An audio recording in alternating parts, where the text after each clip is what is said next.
Hey guys, welcome back to my channel, Sunny Singapore. Today I want you guys to join me for this amazing lunch that we are making. This gorgeous fish curry. It's my favorite recipe for fish curry, and I'm making it super healthy with some brown rice. Of course, there's a little bit of unhealthiness for my hubby because he loves those papadums. So you can keep them out if you like, and keep watching, and let's see how we're going to do this.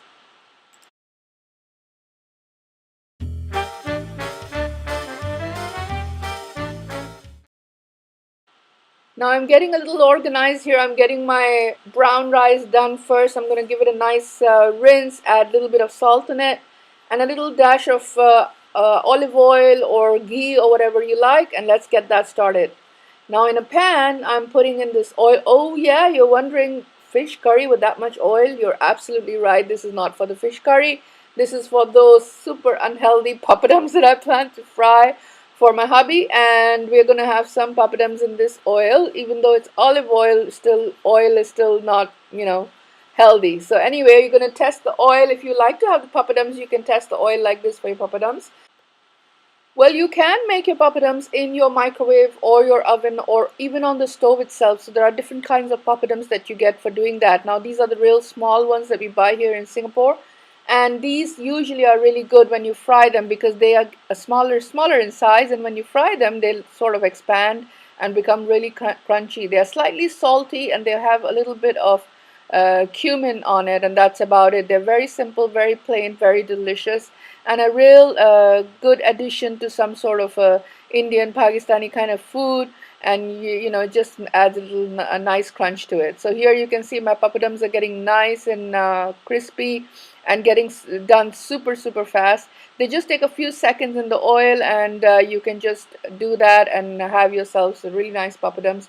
If you like to learn how to make papadums yourself, I can do a dedicated video, but it's quite straightforward. So let's get this out of the way. So we're almost done. Now how I store them, I make it earlier ahead of time. Store them in an airtight container. Make sure that you have some paper towels there to absorb some oil, and make sure that they're in an airtight container. You can actually make them even a couple of hours prior to your meal, and they stay nice, crunchy, and fresh. So this can be out of the way, and you don't need to do it right before your meal. Now this is how you can see my papadums are all done. So now let's get started with our fish curry. Now these are the list of ingredients what we are going to be using. I have actually based my measurements on 1 kg of fish. If you have lesser or larger amount, you can adjust the measurements accordingly. And it's a pretty easy recipe that you can do, but it's absolutely delicious. The coconut milk is optional. If you want to avoid the coconut milk, you can always leave it out, but it definitely adds that amazing fragrance and little thickness to the curry. So I like to use the coconut milk, especially when I have friends and family over. So I put that in there, but if you would like to leave it out, you're most welcome to leave it out. Now, what I do is, let's get started with the pan. We're going to put that 3 tablespoons of oil. You can use any oil that you like, your favorite oil. And we are going to put our fenugreek leaves and seeds in that, sorry. So we're going to put our fenugreek seeds in that. You're going to cook those for a few seconds. And just after a few seconds, you will see that they are just like, splattering a little bit. And then you're going to add your cumin and your mustard seeds in that. Now, that's what it is. It's all the seeds go in the beginning, because all these seeds need to pop slightly. So once you can see, it'll just take a few seconds, like maybe 20 to 50, 30 seconds, something like that, depending on your stove. Keep it on medium. So once these seeds are hot and popping, you can hear their sounds a little bit. They'll start to sizzle a little bit. And that's the time that you know that they are ready, and you can put in your onions and your curry leaves. This is the time that you add both these items in, and then you give it a nice stir, mix everything around, because we don't want those seeds to burn. So don't leave it without stirring. Give it a good stir so that the seeds are combined with the onions, and the onions release their own moisture, so that'll stop the seeds from cooking further. Now once this is done, you will notice that your onions start to get softer, and of course they will start to get transparent. In order to do that faster, there's a little trick there that I do. I add my salt at that time, because the salt actually helps the onions to cook faster. So I will add my garlic and ginger paste and the salt at this time together, so that this will actually help the onions to get sauteed or cooked faster than normal. And this is when you add everything, and once again you give it a good mix it all around, and you will notice that your onions start to cook faster. Now once your onions have cooked a little bit, just a little bit, not brown, they don't even need to get to be golden brown or something like that. You just need to cook a little bit, sweat it out. And then after that you're going to add your tomatoes. Now you can see I've added my tomatoes here, and I've just roughly chopped them up. You don't need to make them really tiny. Sometimes you can keep them a little bigger also. It doesn't really matter, but if people don't like them to be too big, you can chop them up smaller. And I also have chosen to add my green chilies at this point. Now, if you don't like it spicy, of course you may omit the green chilies, or you may reduce them, whatever that you like, you can do it at this stage.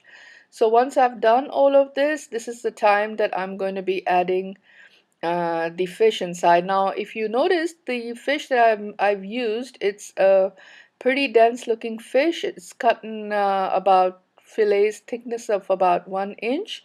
I buy this frozen fish in Singapore from Seafood Market. If you'd like to find out more details about that, comment below and I will give you the location and place where I get this from.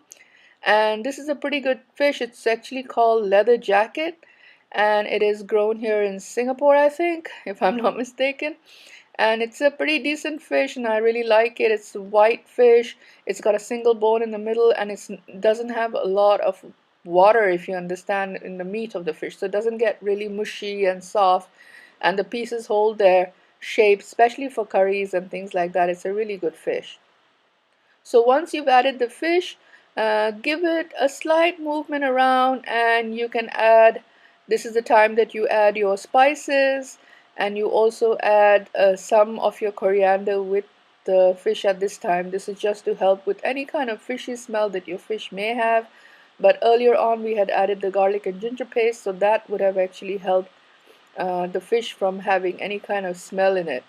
So once you've added your coriander, your spices, give it a little move around, not really like going at it with a ladle, but just a little move around. I like to use a flat spatula kind of ladle here so that I can just flip them over.